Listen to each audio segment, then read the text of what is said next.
इस कहानी के सभी पात्र और घटनाएं काल्पनिक हैं, जिसका किसी भी व्यक्ति या घटना से कोई संबंध नहीं है।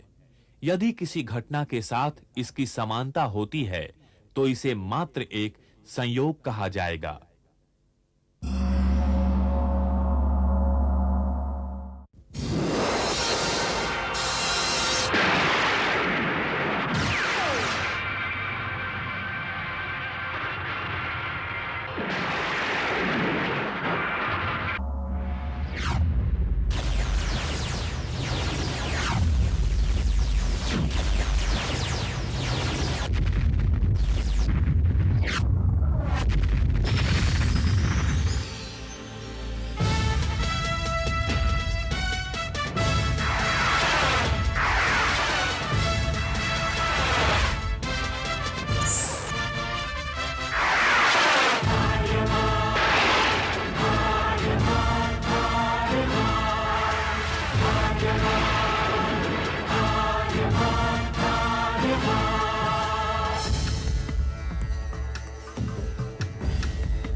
दिग दिगंत और अनंत तक गूंजायमान है। ब्रह्मनाद है विधि का वो अटल विधान है। धर्म की अधर्म पर विजय का वो प्रमाण है। जायमान है वो अटल विधान है। विजय का वो प्रमाण है। ब्रह्मांड का महान योद्धा वो आर्यमान है।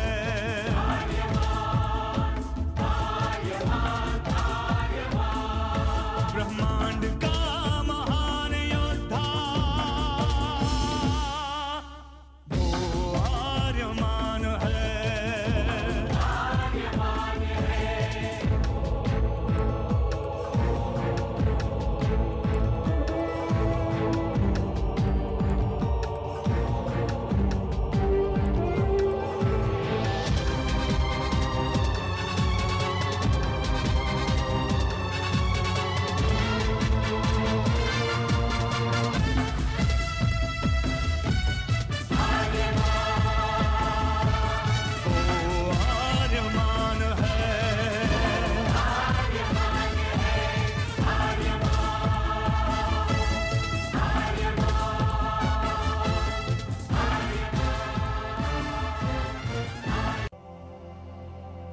अनंत असीम ब्रह्मांड, अद्भुत, विशाल, विराट, जहां असंख्य आकाश गंगाएं प्रतिक्षण बनती रहती हैं, मिटती रहती हैं।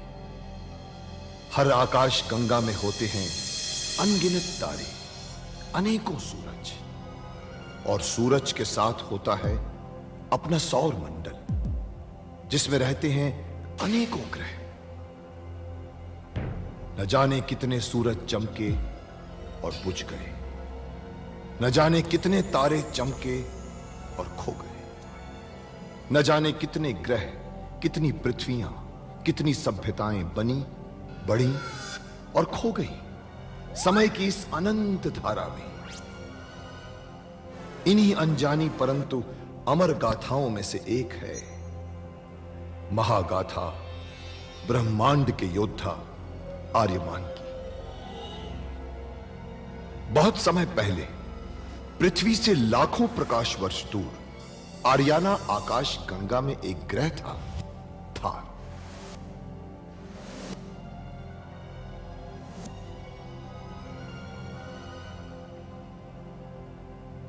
थार एक रेगिस्तान था, पानी की बूंद नहीं थी, फिर भी पूरे ब्रह्मांड के लिए मूल्यवान था थार, क्योंकि थार में थी ऐसी खाने जहां से दुर्लभ जीवनदायी पदार्थ निकलता था, जिसे थारस कहते थे।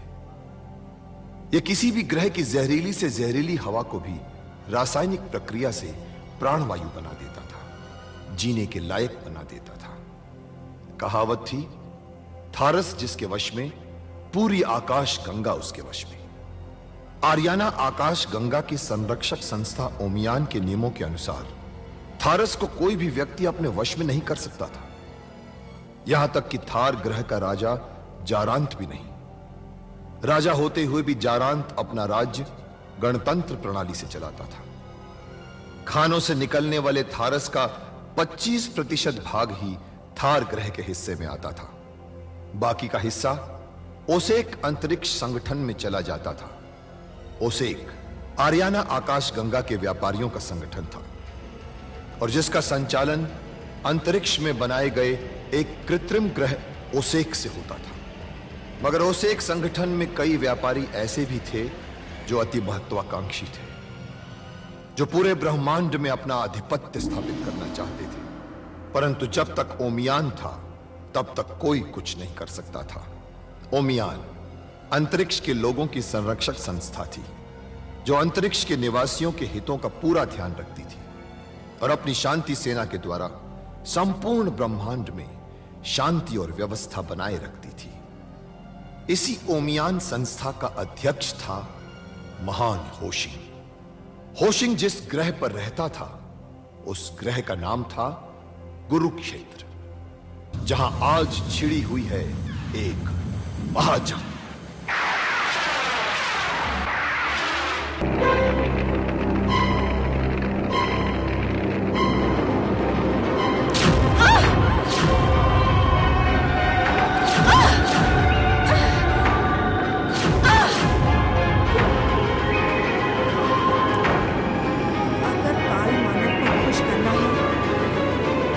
मुझे जाना ही होगा इसके अंदर।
इस आग से गुजरकर आखिर तू यहाँ आ ही गई रक्षिंद्रा। हाँ काल मानव, मुझे तो आना ही था। बता, अपनी ख्वाहिश बता, किस लिए आई है यहाँ? मुझे देखिए काल मानव, कितनी खूबसूरत हूँ मैं और कितनी ताकतवर भी। मेरे रोम रोम में विश्वास और शक्ति भरी हुई है, लेकिन ये यौवन और ये शक्ति आखिर कब तक मेरा साथ देगी? आखिर कब तक मेरे पास रहेगी काल मानव? वक्त के साथ साथ मेरी उम्र ढलती जाएगी, मैं बूढ़ी हो जाऊंगी काल मानव। ये सच तो हर जीवित प्राणी के साथ जुड़ा हुआ है रक्षिंद्रा। मैं इस सच को बदलना चाहती हूँ काल मानव, इसलिए मैं आपके पास आई हूँ। मुझे निराश मत कीजिए काल मानव, मुझे ऐसा वरदान दीजिए कि मैं हमेशा जवान रह सकूं। मैं आपके यहाँ से खाली हाथ नहीं लौटूंगी काल मानव, नहीं लौटूंगी। काल मानव किसी को भी खाली हाथ नहीं लौटाता रक्षिंद्रा। तुम हमेशा जवान बनी रह सकती हो, मगर इसके लिए तुम्हें कड़ी साधना करनी होगी। करूंगी, कड़ी से कड़ी तपस्या करूंगी मैं। काल मानव, मुझे ये तो बताइए कि मुझे करना क्या होगा? तुम्हें हर साल इसी तरह आग में से होकर गुजरना होगा। इस तरह तुम पूरे साल जवान बनी रह सकती हो। जिस साल भी तुम ऐसा नहीं करोगी, उस साल से तुम्हारा बुढ़ापा शुरू हो जाएगा। मैं करूंगी काल मानव, मैं करूंगी। हाँ, ये आग तुम अब से जहाँ चाहो पैदा कर सकती हो, लेकिन अभी आगे भी सुनो। आग में से गुजरने से पहले जरूरी है कि कोई शक्तिशाली पुरुष तुम्हारे पांव का चुंबन करे। उसके बाद ही आग में गुजरने से जवानी मिल पाएगी तुम्हें। और हाँ, जब कोई ऐसा योद्धा तुम्हारा पांव चूमेगा जिस पर आग का कोई असर न होता हो, तो फिर तुम हमेशा के लिए जवान बन जाओगी। फिर तुम्हें बार बार हर साल आग से गुजरने की जरूरत नहीं रहेगी। अब ये लो।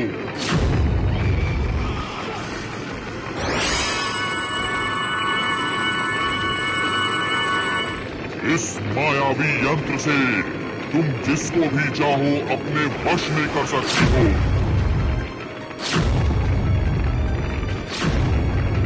मगर ध्यान रखना, तुम्हें वरदान हमेशा जवान बने रहने का मिला है, अमर होने का नहीं। लेकिन जब मुझ पर बुढ़ापा ही नहीं आएगा तो मेरी मौत कैसे हो सकती है? हाँ? मौत फिर भी हो सकती है तुम्हारी। कैसे? जो पुरुष इस मायावी यंत्र को तोड़ देगा और अगर उसके पास किसी साधक का दिया दिव्य अस्त्र हुआ तो वो मार सकता है तुम्हें। अब जाओ तुम, जाओ रक्षिंद्रा।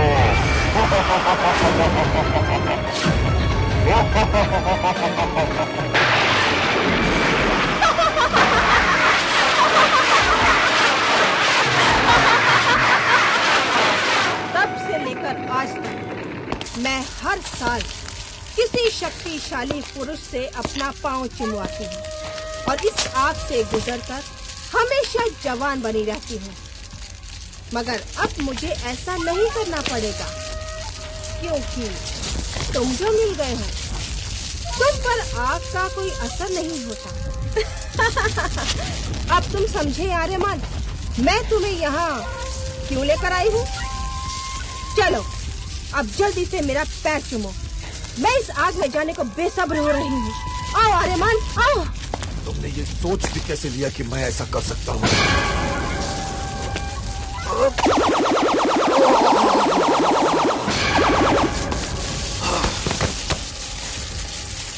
बेकार की कोशिश मत करो, मेरी साधना पूरी होने वाली है आर्यमान। तुम वही करोगे जो मैं चाहती हूँ और तुम्हें वो करना होगा। नहीं, ये कभी नहीं करूंगा मैं, कभी नहीं। तुम्हें ये करना होगा आर्यमान, तुम्हें मेरे पैर चूमने होंगे। चूमो मेरे पैर, चूमो आर्यमान। मैंने कहा ना, कभी नहीं।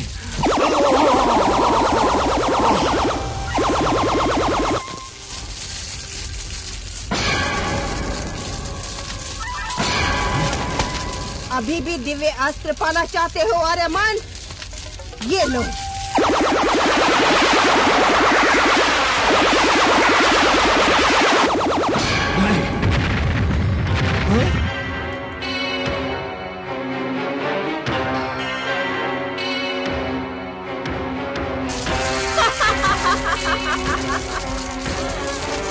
लो, खत्म हो गया तुम्हारा दिव्य अस्त्र।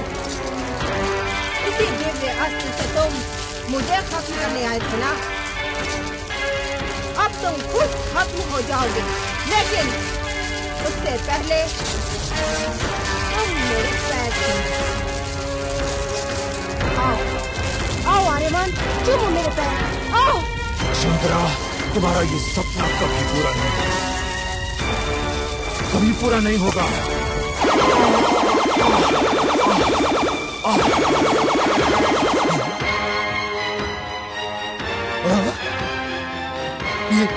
ये क्या हुआ?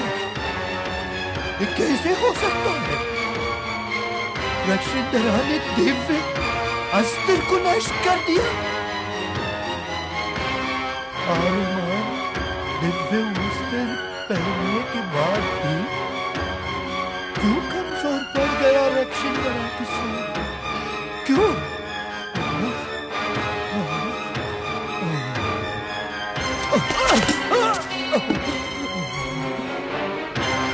मुझे कुछ करना ही होगा, दूसरा दिव्य अस्त्र देना ही होगा अरिमान को, रक्षिंद्रा को मिटाने की खातिर। मगर पूरे ब्रह्मांड में दूसरा दिव्य अस्त्र केवल अनुषा के पास में, केवल अनुषा के पास।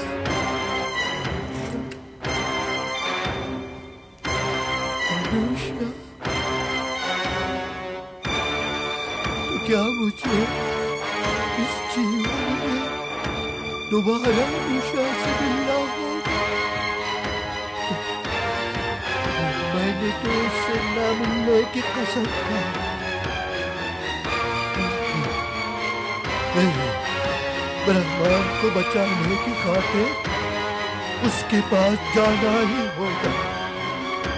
मुझे अपनी कसम तोड़नी ही होगी और उससे दूसरा दिव्य अस्त्र लेकर देना ही होगा अरिमान को। नहीं तो ये दुष्ट नारी कभी नहीं मिल सकती, कभी नहीं। मुझे जाना ही होगा, जाना ही होगा।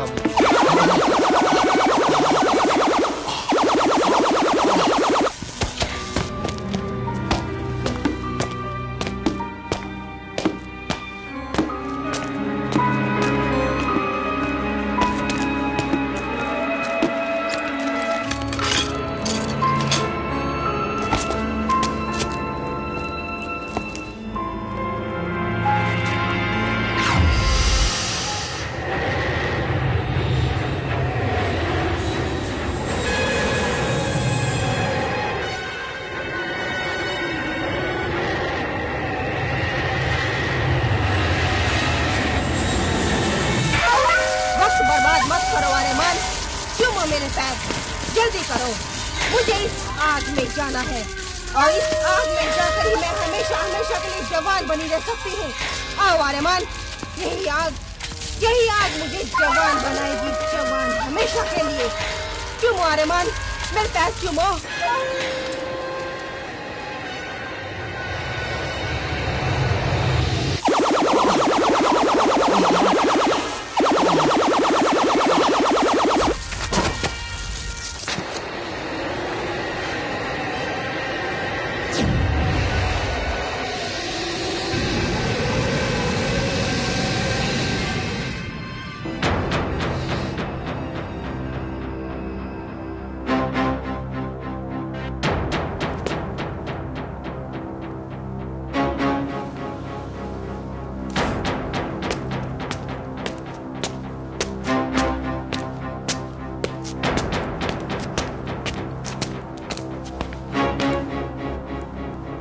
अनुषा!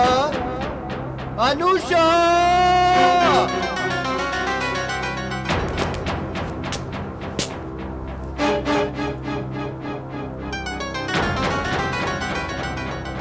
अनुषा! अनुषा!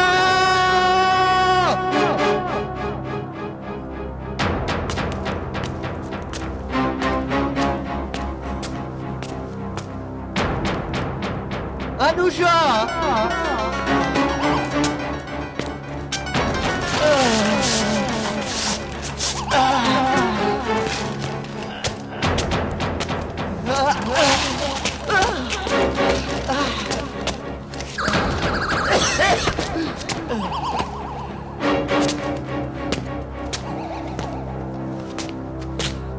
अनुषा!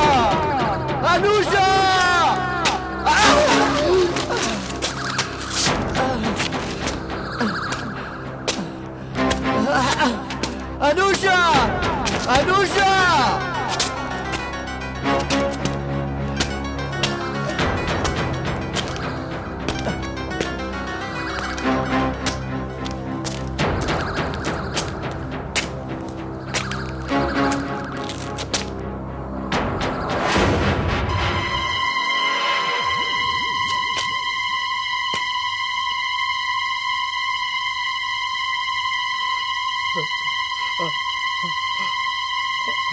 अनुषा।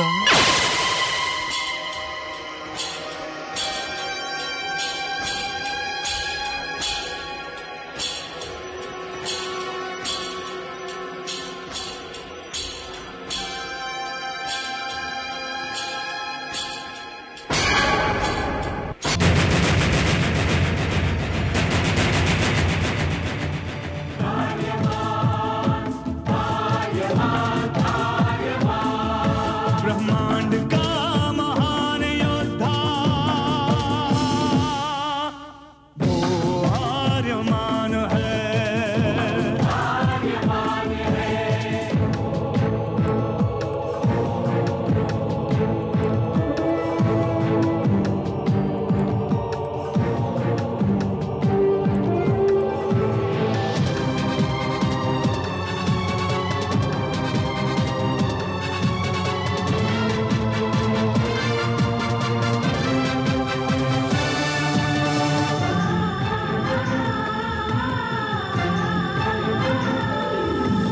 धीरशील शूरवीर है प्रचंड